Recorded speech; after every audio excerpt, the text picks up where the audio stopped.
Welcome to Aesthetics Mastery, the podcast that helps you raise the bar and thrive in your aesthetics career.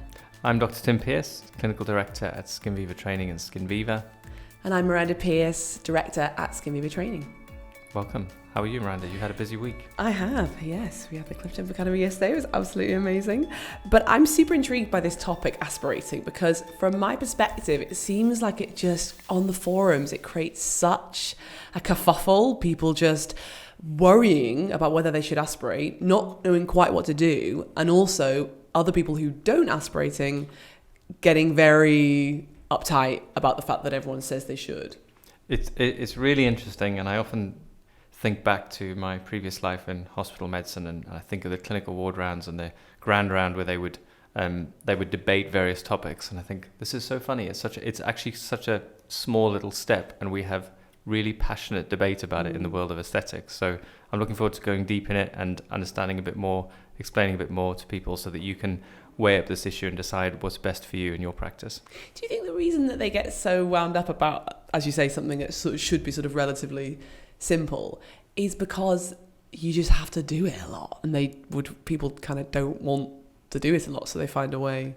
Well, there are all sorts of theories. Obviously, no one would answer the question, why don't I aspirate because it's a real pain. But having been on that journey myself, from not aspirating to aspirating, which I'm sure we'll go into, it is a pain when you first start. And I think there's definitely part of people who like because it feels great not aspirating, if you know what I mean. You feel like you're an artist. You're just getting in there and you're sculpting and shaping. But the aspirating creates a bit of friction in your process that, if you're not used to it, it feels you feel like you're being inhibited. There is definitely an element of that. So why do we do it? So this is a really important point, I think, for people to understand. It's basically a screening test. So it follows the same maths as any screening test, which is what you're basically doing an extra step to try and weed out whether or not you're in a blood vessel.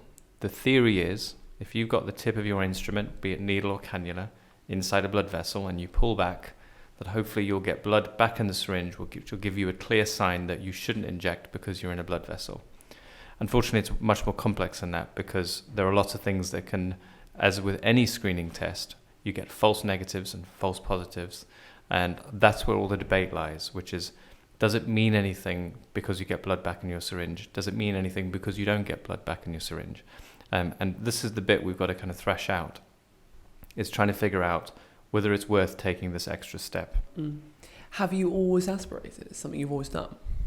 No, when I was first trained, it wasn't really focused on at all. I don't remember it being taught.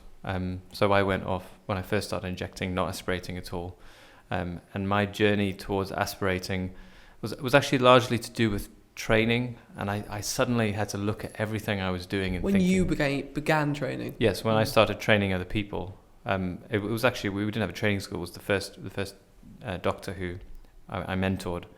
I suddenly had this wake up of realizing that the little things I do are now being multiplied. Yeah. So it didn't feel like, if you're working 2 days a week and you see 3 dermal filler clients, you don't really get the sense of scale.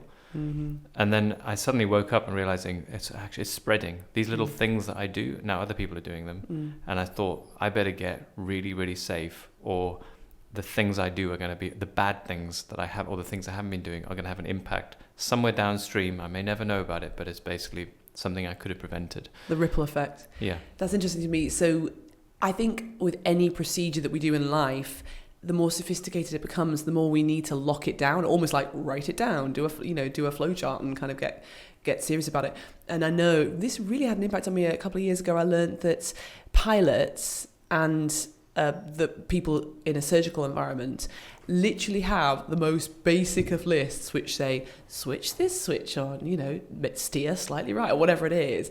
Because even though we think of pilots and anaesthetists, whatever, as, up there in terms of intelligence and everything, they are still fallible, and so they need a piece of paper that says, do this, do this, do this. And I found that really kind of heartening, because I thought, oh great, it's not just me that sometimes needs to just a checklist. Yeah, I love the example of airlines, because if you think about just how crazy that situation is, that you've got people flying at 600 miles an hour in an aluminium tube at 36,000 feet, and it's safer than driving.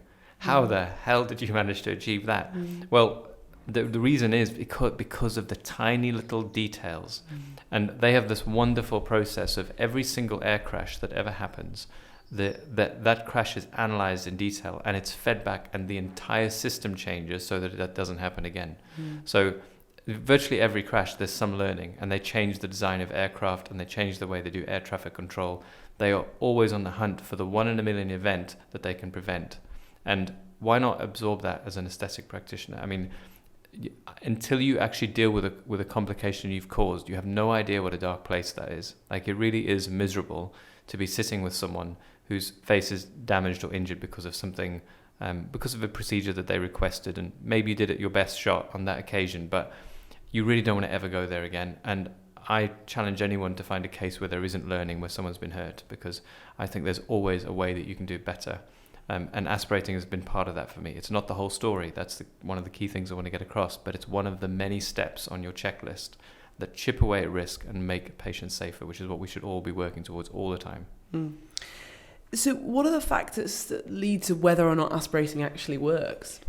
So this is the thing that's worth, this is where the interesting debates come on. It's like people, you go on a forum and people can really go into some detail about this, which I, as I said, I do kind of sometimes find it funny, because it's such a simple, it seems like such a simple thing, but actually there's endless complexity in it. And a lot of it is actually functioning around the physics. But the theory is you pull back on the syringe, when you're in a blood vessel, you get blood in your syringe, don't inject. But what else can affect that? Because I know that aspirating doesn't always work, and I know that sometimes when it works, it's not because you're in an artery. Can I just say, when you say it doesn't work, do you mean that it doesn't sort of physically work, or do you mean that it doesn't provide the right check we want? Well, it's both, because you're basically getting a false negative. So what I mean by when it doesn't work is you could be in an artery, you could pull back on the syringe and see nothing in your blood vessel. Think, well, I'm probably safe to inject now, inject and block an artery. So that can happen. But likewise, you can also pull back on the syringe and get blood in your artery, and it might not be because you're an artery. You might be in a little hematoma that's forming around a vessel that you've just gone through, but you're not actually in the vessel. So that's a false negative. And this is where a lot of the debate comes from. So a lot of people will say point blank, aspirating doesn't work. And that might be true in particular situations. So for example, if you use, this is where the physics comes into it. So it's all basically based around Pucelli's law, which is the law of fluids passing through tubes. And one of the key things is the viscosity of the fluid. So if you're injecting with something like Radiesse, I used to use Radiesse, it doesn't matter how long you wait. They give you a really long, thin needle. It's 27 gauge needle, but it's long, with a really thick filler. That filler is never, once you've put filler into the cylinder of the needle and you pull back, doesn't matter how long you wait, blood is never going to find its way back up that tube. So you're going to get false negatives whenever you aspirate. If you're using Radiesse, there isn't much point aspirating. Because you can't reverse it anyway. Because it's never going to make its way back. Yeah, okay, fine, yeah. It's. I mean, you can test it, and we're actually going to do this. We're going to do this with a range of fillers. But you can do it 100 times and you'll never get a positive. So there isn't a point. But there are some fillers that are in between that kind of seem to sometimes work and sometimes not. On our first pass of experiments, we had one that was sometimes seemed to be letting blood in and sometimes not. And then you get others that are incredibly reliable. Like you just always, as far as the flow through the tube is concerned, there are other factors in the body that might affect it. But if you've got a controlled situation where you're trying to pull fluid back through a needle, they work every time. They're validated to work. And that's really useful to know, because you can say this filler absolutely will give me a sensitive test, as sensitive as I can get anyway, in terms of whether I'm in a blood vessel or not. And that's a good indication of when it should work. So a lot of the argument is around they take a small segment of when it doesn't work and try and apply it to everything. And what I hope to achieve with this podcast is to wake people up to the complexity of this and realize that yes, some people, they're right, but in a certain niche, they're not right all the time. So, yeah, well, hopefully we'll get onto all of that. It intrigues me, though, because you're going to have to help me with this. And I don't say this from a place of judgment. I'm just genuinely intrigued. For me, you talked about the seatbelt analogy, which I'm sure you can help us with. But I feel like, why not just do it? Like, why not just put the seatbelt on and be done with it? Why do people not want to do that? The seatbelt analogy is such a good analogy because, well, firstly, the rate of your chance of being in a serious life-changing car accident is about the same as having a vascular occlusion. It's about 1 in 17,000. And we all put on a seatbelt regardless. But it's cultural. It's actually not, no one's weighing up the evidence and making a decision about whether they should wear a seatbelt. We just all assume that that's what safe people do and responsible people, and that the police will stop you if you don't eventually. But the analogy also works well because when they first introduced seatbelts, I don't think there would have been any evidence that they worked. But the evidence was, we've seen a car roll over and someone flung out of the car and landed in the pavement. Maybe if we kept them in the car, they'd be safer. It's that level of first principles. Yes. So if you're getting blood back in your syringe, there's a good chance that was because it was in a blood vessel. Maybe it's a good idea to do that check. That's as simple as it is. A lot of people want the heavy evidence. And they'll say there is no evidence that aspirating works. What evidence? In fact, I actually have one here which we can show on the camera. This is from a training school recently. To me, that's evidence. This is the syringe. We were injecting, first injection, aspirated, and it just filled with blood straight away. So blood rushes back in. This is quite a thick filler. It's Juvenum Ultra 4, and we used a little bit of it, and then it gave this massive, strong, positive aspiration. So for me, that's good enough evidence that this could have been in a blood vessel and that check was worth doing. So when you're debating this on the forums, what do they say to that? Well, they'll say, it could have been a hematoma, which is true. Right, it could have been. Yeah. And you might also say that the trauma of actually doing aspirating is why I've got a positive. So it is complex, but you've got to boil it down and then still end up with is it still slightly better to aspirate or not? Because for me, it only needs to be 51% rather than 49%, and it's worth doing. But for me, that's part of the evidence for it. Now, would this have caused a vascular occlusion if I injected? I don't 100% know. It could have been in a vein, for example. That's one of the other things. So it could have been in a vein, could have been a hematoma. You don't 100% know whether this would have prevented something, but in my mind, it's really clear that it definitely could have. This definitely could have come straight from an artery. It's one of the options, and there's only 3: vein, artery, or hematoma. And forgive my ignorance as a non-medic, but what would happen if it was in a vein? Well, it's a good question. Some people think if there's enough in a vein, you might decrease venous drainage, and then that can, in theory, cause necrosis. It can, for example, in the eye, if your retinal vein gets blocked, your eye necroses because there's no blood leaving the eye, so there's no oxygen coming in either.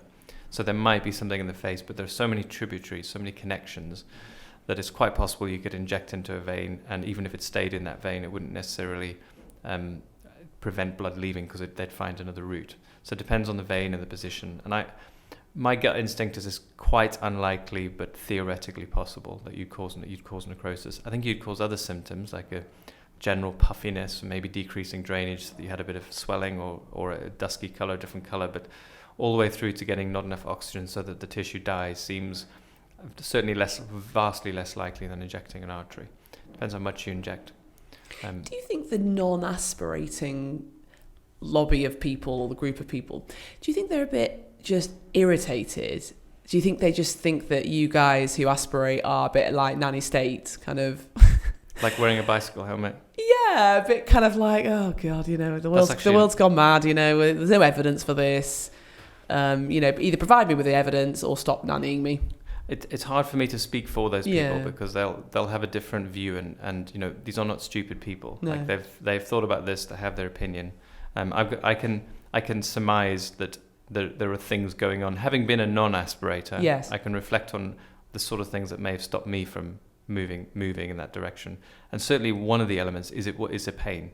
Like, it's annoying, and as I've said, it breaks your flow. So you don't feel like the sculptor anymore. You feel like you're like check safety Nazi, then an injection. And interestingly, could I just say as well, from someone who has been injected, sometimes it makes a weird noise, doesn't it? Yeah. I always have to say that's a good sign. That's my safety check. The noises aren't the best noises. Yeah.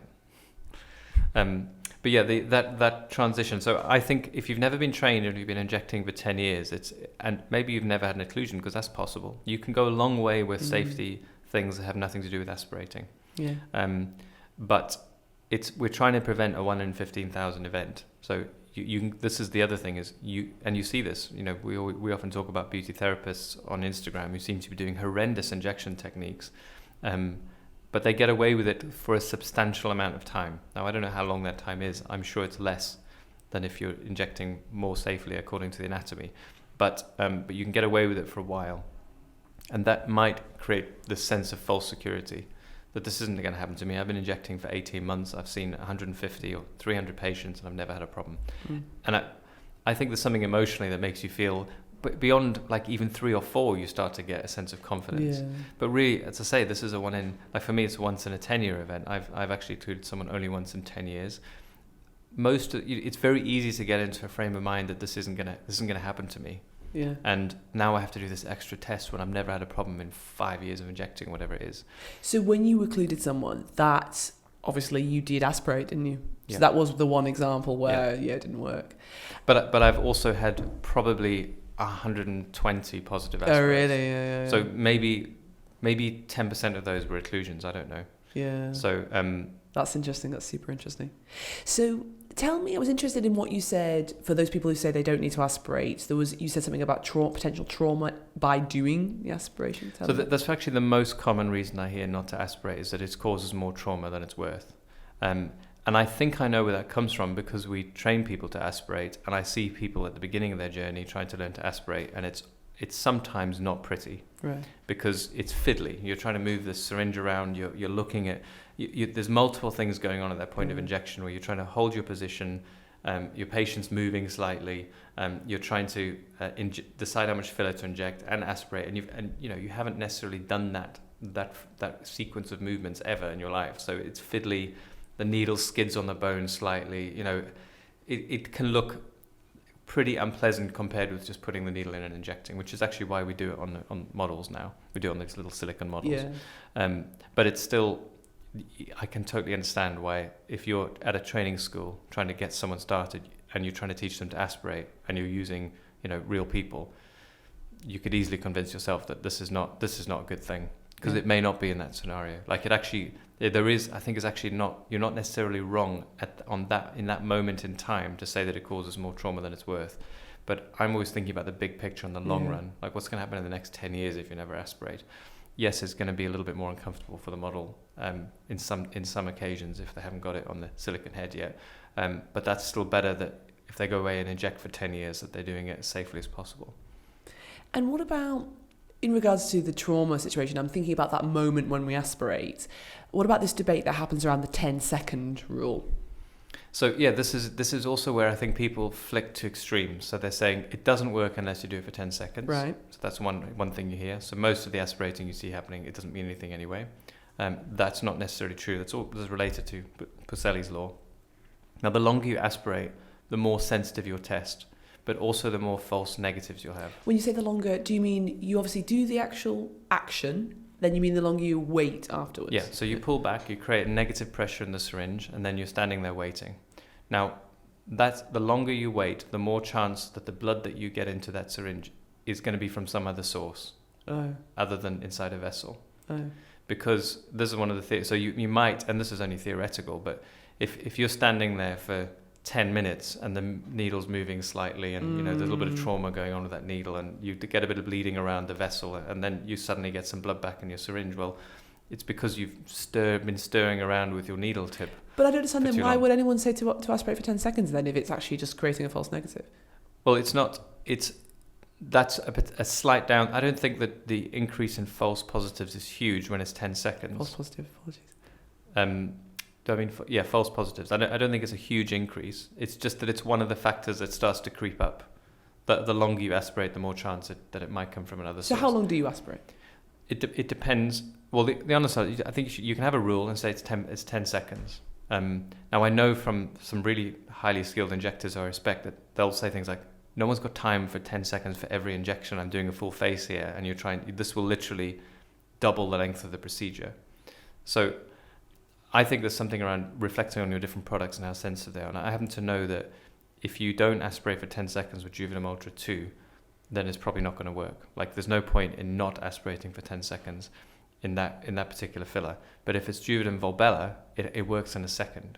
So you don't have to aspirate that long with that product. Right. So even Juvenim Voluma. So it's to do with Pearce's law, the viscosity of the filler and the thickness of the little needle, the size of the lumen. Those two factors and the length of it, they all control how long it will take for the filler to be squeezed back up the syringe followed by the blood that gives you your signal. So that's making me want some kind of, is it possible in the future maybe for us to create a table? Yes, we're working on that. Okay, that's awesome. part of this. Because I'm just confused now, because I thought Juvederm Ultra 2 was less. Yeah, I was surprised by that as well. Right, so okay, when we did the first the run of tests, and it was like, why is Juvederm Ultra 2 not working? And Voluma fills up in 2 seconds. Yeah. So it's to do with the size of the needle and the viscosity of the product. Fine, so we'll come with more on that. So are there any other risks with aspirating? Some people say false reassurance. So I think the argument here is that they think people will be overly confident because they've got a negative and then inject loads and think they're safe. Now, I think it's quite easily trainable. Anyone who's taken blood a lot knows that you can get into a vessel, try and draw your blood and nothing comes. And it's usually because the needle is basically up against the wall of the vessel and you're sucking the wall of the vessel in and you can't get any blood out. So that could happen with an aspiration test. So that's the kind of thing that might affect. Sorry, I've forgotten your question. About risks. Are there any other risks? The risk being there, I think the idea is you think you've got loads of confidence and you can inject a massive bolus and really you're still in a vessel. So that's not the argument. If you get a negative, it doesn't tell you you're not in a vessel. Okay. It just makes it a little bit less likely. And tell us about cannulas and aspirating. So this is a really recent thing. So we had a really disturbing case which came through from down south of a non-surgical rhinoplasty that was done with a cannula and unfortunately caused a really significant occlusion down both lateral nasal arteries, all the way up the forehead. There was even some necrosis right up in the forehead from the supratrochlear artery. So basically quite a lot of product has gone in and decreased blood flow to that whole area and caused basically what could have been a life-threatening injury. She got great care and she's actually made an amazing recovery, which is really, really amazing to see. The recovery is really great. But that's the thing. You've got this. Everyone thinks using a cannula is much safer, and in many ways it is, but not always. And there's something here going on around. If you're in the wrong place with a cannula, if you can somehow get into a vessel, I think the size of the injury is worse. Right. And that's the thing. I think it decreases the frequency of injury. So you're less likely using a cannula to get into a vessel. But when you do, you're more likely to stay there, and then everything you inject goes into the same place. So you get this much bigger injury less frequently. So aspirating is why not add it on? And we know it works with certain products because one of our doctors, Dr. Amy, started testing it with coffee. So you'll find a syringe full of coffee in her room. It's because she's been testing different size cannulas. And then we've also tested it now with blood, and Dr. Sharon has a positive as well. So she's been aspirating with cannulas, I think maybe since that case, and has had some positives back already.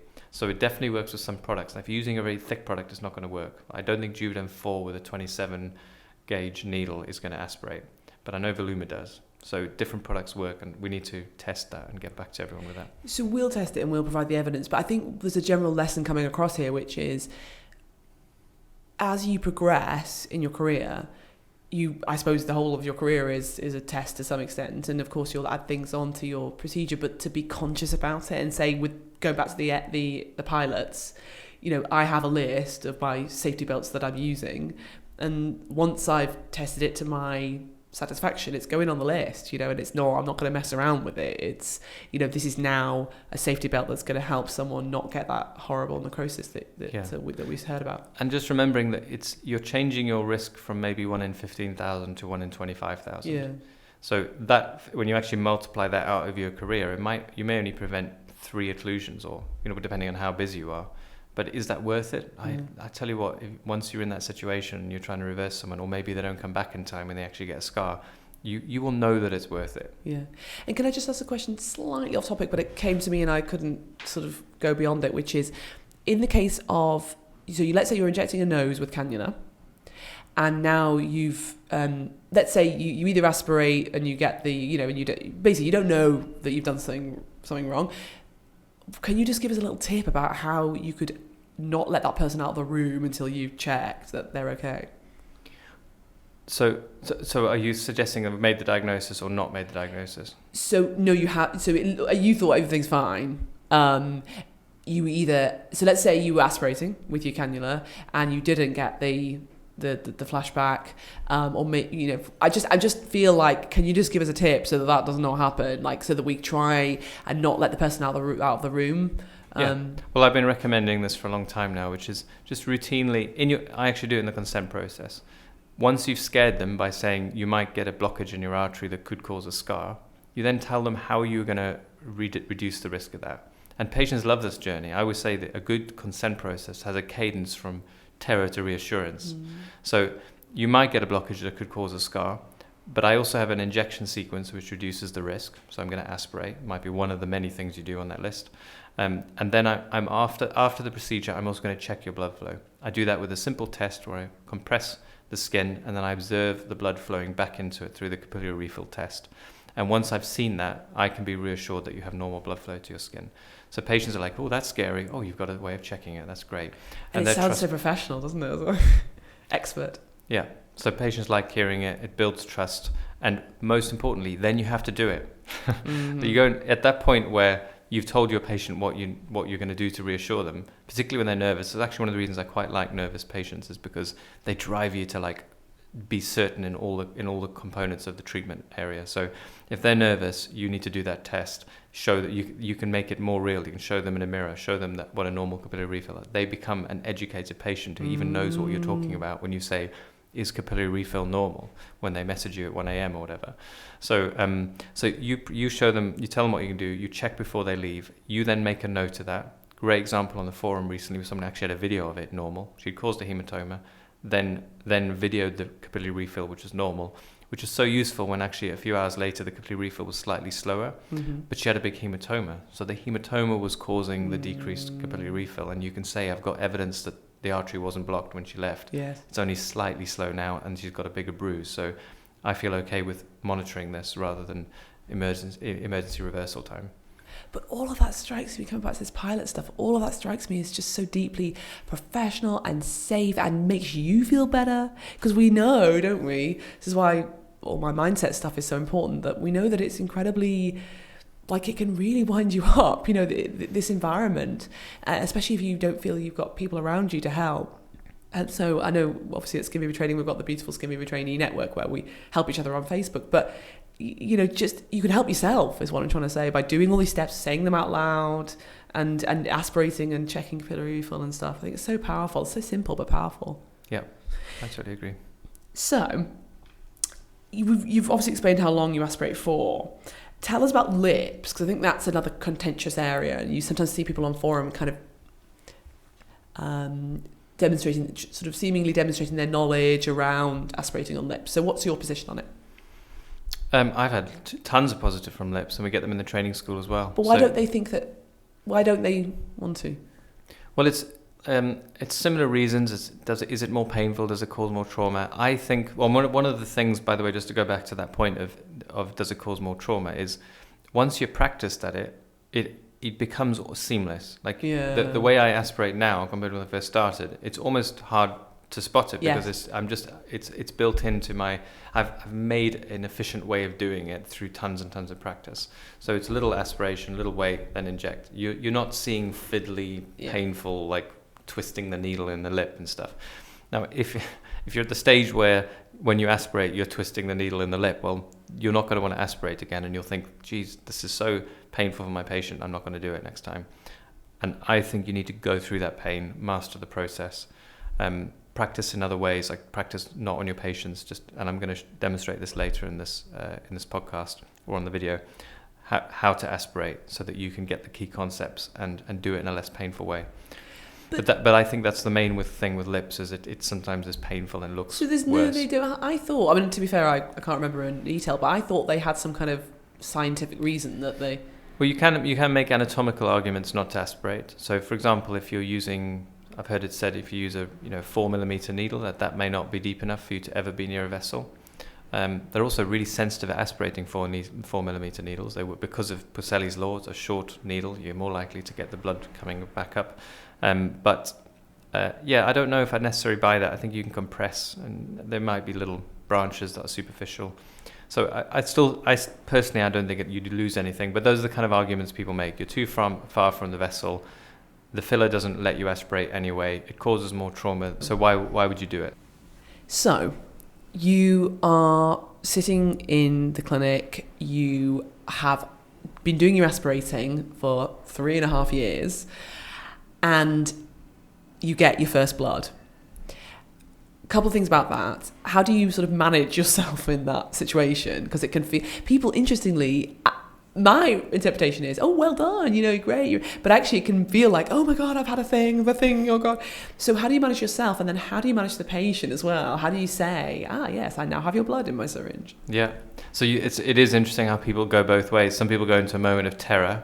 Yeah. It's like, oh my God, I was in an artery, that's so close. It's a bit like that car accident that you nearly have. Yeah. Some people go, I could have died, and other people go, I'm alive. So I'm definitely on that end of the spectrum that I feel great when I get a positive. I feel like all that aspirating I've been doing and saying, bam, today could have gone horrifically wrong, and instead of a patient lying in the bed for 2 hours and worrying about her face falling off while I try and reverse it, all I have is a syringe full of blood. Yeah. So I'd much rather have that than that experience. And I will then tell the patient, because I think they like to know. I'll say, that safety tip that I told you I always do, it just paid off. I know I just prevented something bad happening to you by doing a little simple safety check. So you've got nothing to worry about, but I'm going to just take the tip of the needle off, because this is what you do. People often worry, what do I do with this syringe? You basically scrape the blood off the top and dispose of it. This one, the reason it's here is because I couldn't do that. I've never seen it happen this way, but it tracked up down the side of the filler, so it's filled up almost from the back to the top. So I don't think injecting blood is a great thing. I think it's inflammatory, and you might be able to see it if you're near the surface of the skin. So it's almost like injecting a bruise. So if I get it mixed with a filler, I wouldn't use it again. So go back over that. I didn't quite catch that. So just give us a normal example where it's just a little bit. What normally happens is that you fill up with blood at the top of of the filler. So if you then take the needle off and squeeze that out, the blood comes out. You can then scrape the blood off with the next needle, put a new needle on. Yeah. You've now got no blood mixed in with your filler, and you carry on injecting. Fine. So you don't have to, just to be clear, you don't have to get rid of that filler, because obviously it's quite expensive, isn't it? Yeah.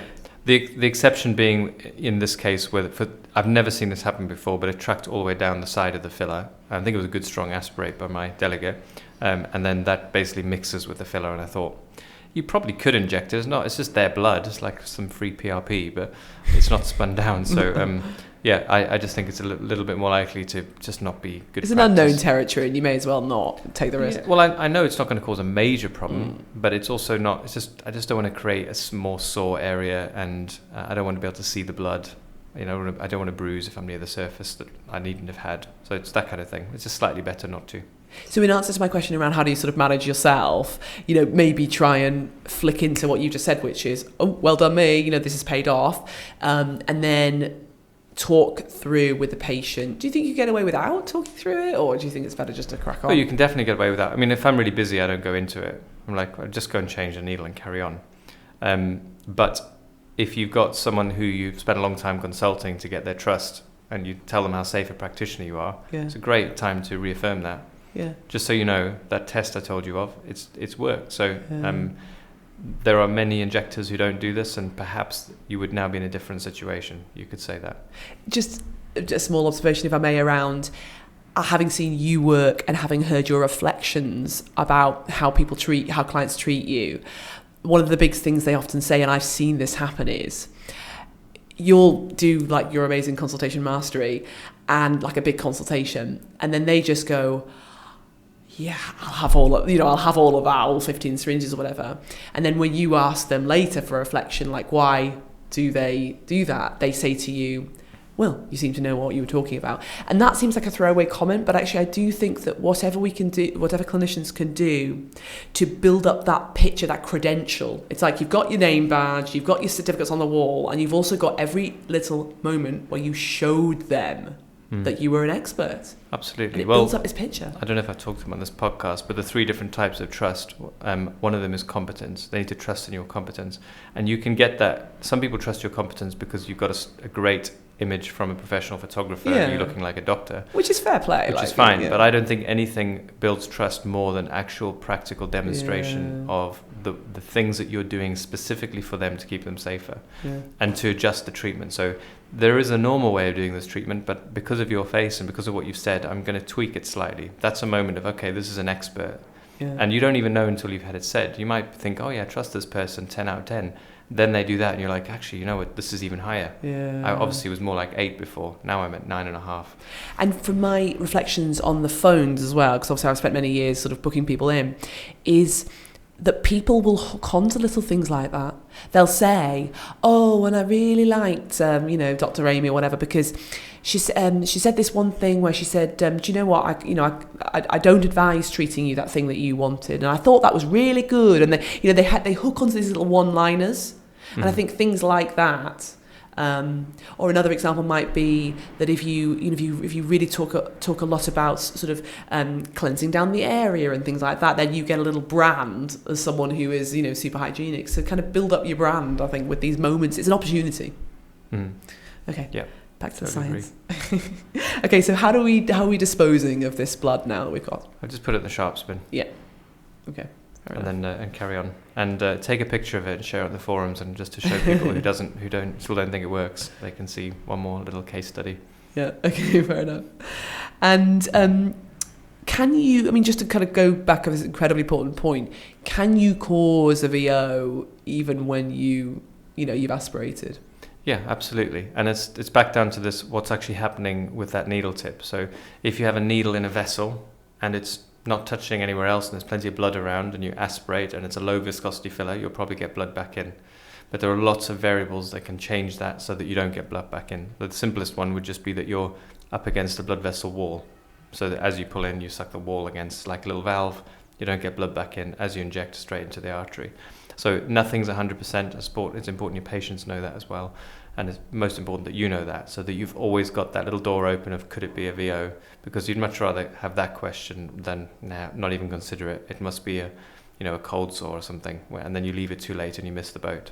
So yeah, nothing's 100%, unfortunately. So whilst we have our checklists, which are incredibly important, we don't think that they are the Bible, that they're going to help us as much as they can, but we still have to do our other checks, which is like any other safety thing. If it's a bicycle helmet or a seatbelt, you don't think because you've got a bicycle helmet on or a seatbelt on that you're now going to be immortal on the roads. Yeah, no, you it's can really still kill yourself. Yeah. So it just makes you a little bit safer, and it's significant enough that it's worth doing. So go on then, show us. I'm dying to see. So how do you ask? Well, the main reason I wanted to do this is because it's so fiddly with different ways of aspirating. I thought I'd just show you that there's multiple ways of doing it. But the fundamental principle with a good aspiration is you want the force across the syringe to be zero in your at the point of aspirating. If you create a vector and you're pushing the needle away, it becomes more unpleasant. So, for example, I don't understand that. I'm going to demonstrate. So if I'm injecting the chin and I want to aspirate, and I pull like this and I pull the needle out, the force, I'm creating a negative force that's pulling it that way. So anything that pulls the whole structure away or towards is going to be painful. So what I want is, I will often say, if you can aspirate with one hand, you're going to get a neutral vector. So a neutral vector is there's zero. The net force across this whole structure is zero, but look, I can pull back. Right. So what I'm not doing, if I do the opposite, is using two hands. See how my hand is pulled in a different direction. So basically what you're saying is your left hand needs to be stable. Yeah, you could say my left hand needs to be stable. But the question is, how do you make it stable? And the key thing with that is you need to figure out a way that you're effectively pulling the syringe apart with something that's in the middle of it. See how that isn't moving and I'm pulling back. Right. So you mean the middle bit isn't moving, but the whole structure is still, because I'm separating two components. I'm using one hand, which means the force is emanating from a point here. It's not from 2 points on either side that then changes the position of the whole structure. Do you always just use one hand? No, but I tend to do something like that. So these are the different ways you can do it. So if you think about it, that's the same thing. If I can aspirate with one hand there, then I've done a neutral on the syringe, but there's an outward pulling force instead of a directional force on the whole structure.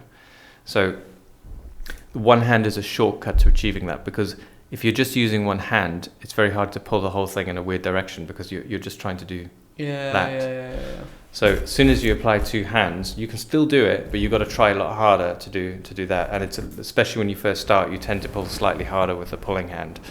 Then you come out of position, and you lose the benefit. So sorry, just to be clear. So if you do pull too much and the whole syringe goes to the left, then what's the consequence of that? you come out of position in the face, and then you got to inject them again. Right. So if you pull out of the skin, or even if you're just moving around, and then you go back in and you're jabbing them in the bone again, and then you're coming back out, and it's messy. This is the messy bit that people don't like. So you want to think of a clean way of doing it so that you can do it repeatedly. It's so funny seeing you inject Debbie like that, because you literally, like, normally you're a complete swan, like swanning over the water, and now you're just like, have that, Debbie. Yeah. So it can look that way. Debbie's for the people on audio, Debbie is just a model head. Yeah. So let me demonstrate a couple of ways you might do that. So bearing in mind the ultimate usually involves that you're doing most of your pulling force with one hand rather than two hands. That makes it easier. There are exceptions to that, but I'll show you some of them. So the first thing is once you've found your position, there's nothing wrong with stabilizing with that hand and then using a thumb like that. So, but the pulling force is coming from these two, from my thumb and my forefinger, and I'm pulling out like that. So the vector across the whole structure is still 0. So this is from this angle, that's actually what I might do. But sometimes you're at a different angle. So you might be at this angle here, and you need a different position with your thumb. So at this point, I might be pulling back like that. So you need to practice these different angles. There's another one where you can do, you're kind of down like this, is a bit like I've seen Maurizio De Maia, he does this. He's kind of holding the whole thing with one hand, and he pulls back with that finger while he's holding the lower bit. Mm-hmm. So what you will never see Maurizio De Maia do is that, or any pro injector. Like basically, even if I didn't teach you this stuff, most people who do 10,000 injectors, you learn away because you hate it. That again. Which one? This one. The bad one. The bad one is this kind of pulling where you've got one hand pulling one direction and one hand pulling the other, and so if you kept going, you do that. Yeah. It's another way of explaining the vector. If I keep going with one hand, there's only so far I can go, and I'm not going to suddenly shoot it across the room because it's neutral. So, but what people will struggle with is at different positions, you're in different angles, so you need to work on different ways. So here's another way that I might do it. I'll try and do it. It's hard to demonstrate so you can see it on the video, but I often do this technique where it's a bit like you're just using your thumb and your forefinger to pull back. So in a certain angle, you're doing that. So it might be in the cheek, pull back, give it a few seconds, and then inject. And how much do you have to pull back? That's a good question. So the honest answer is, I don't think no one knows a precise amount, but it needs to be significant enough that the pressure in the syringe drops enough to pull the filler back out of the syringe. So that would be another hold. The blood. Yeah, so the filler has to, not the blood, it's actually the filler, because that's the hardest bit to pull out. So usually filler is thicker than blood, so the biggest obstacle is you've got to pull the filler back out of the cylinder, and then if there's blood, it'll usually follow it quite easily. But there needs to be a pressure difference, this is Pacelli's law again, between that side of the needle and the inside. So you're dropping the pressure here enough that you drag the filler back through. So what I would say is that it's usually, if you're at the end of the syringe, the most you can do is about 0.1 of a mil. That may not necessarily be as sensitive as when you're further down and you can create 0.2 of space, or maybe even 0.5. Too much space I don't know if there'll become a point of diminishing returns where it doesn't increase your sensitivity. But you're right, that's another variable, is the pressure difference. Lots to think about. Yeah. So let me just show just a couple more different angles that you might use just to show people a bit more. So the thumb technique would be this one. Now, in reality, I'd probably be stabilizing it with the other hand, but I'm just doing it for a cleaner shot. So you can pull back with the thumb. You might have, what would I do here? So then if I'm in a more awkward where I need my other hand, then I'm still stabilizing with one hand. I'm not using that hand to do anything other than hold it stable. It's this is the aspiration I'll be doing. So I'm still doing a one-handed aspiration, even though it looks like two. Just one side is actually doing the effect of the pulling. Tell us about, because I'm seeing you do one-handed this and one of that, and I'm thinking I know I'm not a clinician, but it seems a bit advanced to me. If I'm just starting out and I want to aspirate, let's say I'm doing a nasolabial fold, show us that, and show us how sort of to make us have the least to think about. Show me to aspirate. Well, I don't know if I can. I think one of the key things I want to get across is that it depends on the position of your body, which is the best way to aspirate. If I try and show you one way to aspirate, you're going to find it really difficult in certain spots. I think it'd be more useful to think about it as try and find what's a comfortable way for you to aspirate in every position that you tend to use. So I would probably be doing, if I'd never inject a patient, in this example I'm on the wrong side, but if I was in this position, I would aspirate like that. I'd use my thumb. Okay. If I was on this side, I might be, maybe it's more like Maurizio De Maia's technique where you're kind of holding the whole thing and then pulling back. But I'm still using one hand predominantly. Right. That's do this probably, again. So you're holding it, I'm doing but that. you're Stabilized with left hand, aspirate with your right hand. What are the other ways you can do it? Thumb. This way is quite useful with your thumb that way. In certain situations, it seems to it works better. Can't seem to find the best one. It's so funny for me watching you mauling Debbie. Sorry. The key message is you've got to think about your angle and then start to use your hand in different ways to achieve the same job, and your other hand. And we should probably do a little table. There's probably about 10 different ways I can think of, and then other people invent new ones that they've always thought are just normal, but they're little tricks that they do. So have a look how other people inject, and just be aware that it isn't. If you just stick with one angle, you're going to find it in some parts of the face impossible to do. You need to think about how to do it in a slightly different way. And then once you've done that a few times, it becomes second nature. You don't think about it. And how, again, layperson question, how many times you're aspirating? Every time you you re-put the needle back in the skin? So my recommendation is if you're not aspirating at the moment and you want to go towards aspirating, go through a phase of aspirating all the time, because you'll get your experience really, really quickly. I'm not against having a very educated guess about where you're placed in the skin, that there are certain times where you're just never going to get a positive in that particular place or with that particular filler. So there are places where it seems really clear that you're so unlikely to get a big aspiration from an artery, like treating fine lines when you can see the shape of the needle. There are certain parts of the face where you can literally see the skin kind of drop off the end of the needle when you lift it slightly. You can tell you're not in a major vessel. There's no bleeding going on. Sometimes aspirating, you lose your position even with trying your best to be neutral. So there are times when you can, once it's part of your routine, you could selectively drop it in a very educated, carefully considered way, because you just know that there's no chance when you can see the shape of the needle in the skin that you're in the labial artery or whatever it is. And aspirating is going to make you lose a position, for example, which shouldn't happen that much, to be fair. But yeah, I would say I still aspirate 95% of the time. And if I'm not, it's a very specific niche part of the skin. And I think as well, like if it was me, I would just do it all the time, especially if I was starting out, because I think you make those judgments based on first principles that you've established over 11 years of injecting. So yeah, just my thought anyway. Yeah. Well, I'll give you one example. Would be sometimes treating the oral commissure. It's a very specific injection I do where you've just got the bevel of the needle in. So it's literally the tiniest, most superficial bit, and you can lift the skin up. You can see the shape of the skin. Like, you couldn't be more superficial, and it's a tiny amount. If you aspirate, sometimes you pull out and you drop out the skin, and then you've lost your position.